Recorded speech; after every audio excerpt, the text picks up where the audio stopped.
Hello everybody. In this video, we're going to find out if OLED displays are faster than LEDs and how do they affect input lag in video games. For this test, I've got two Nintendo Switches here. One is the original LED version and the other is the new OLED version. I used a 960 frames per second high-speed camera to capture the footage and calculated the delay from the moment the button is pressed to when the action is displayed on screen. Before we go to the data, I want to talk about a few really interesting things I noticed. LED takes a few frames to fully transition to the next image. This is the footage of my LED switch. Pay attention to this icon right here, it's gonna change. So when I get to the transition, you're gonna notice that there is blurring, you see that? And then a transition and morphs into a new image. This process takes about 12 frames.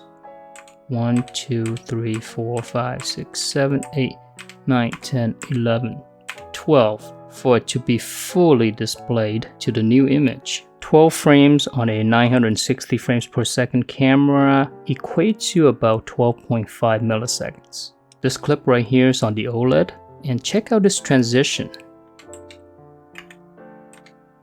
Look at that, it's instant. There's no ghosting or anything. It just goes from one image to the next image.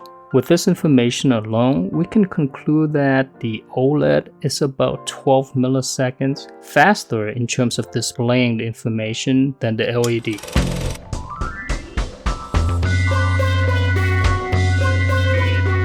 Another interesting thing is I noticed that LED is a lot clearer.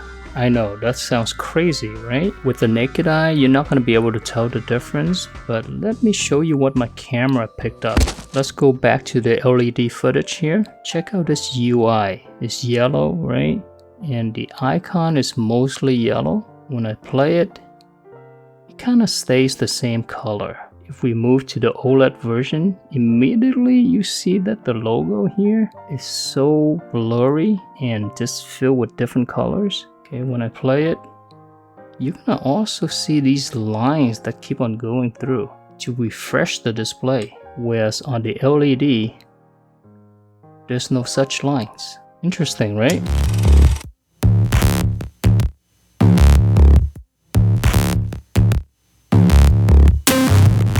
With all of this being said, how does this translate to total system input lag?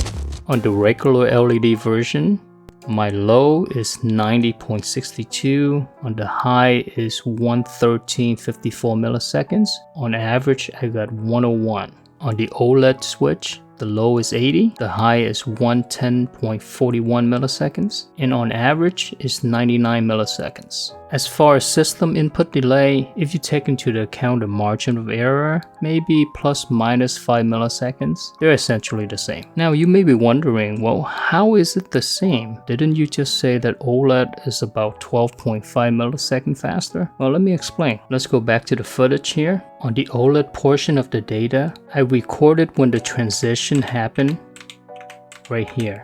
That's where I put my bookmark. Again, this is for OLED. Now if you go to LED, this is the transition that I bookmarked.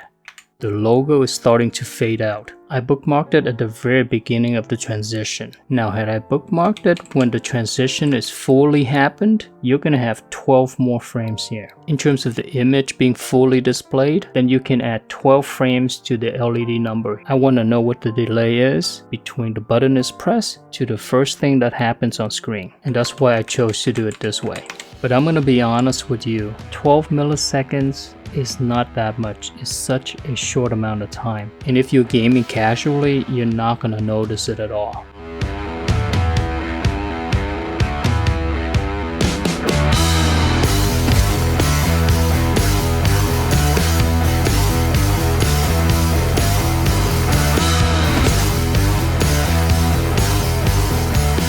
Alright, that's gonna be it for me. Hopefully you found the video to be interesting. If you did, give it a like, subscribe for more, and take care now.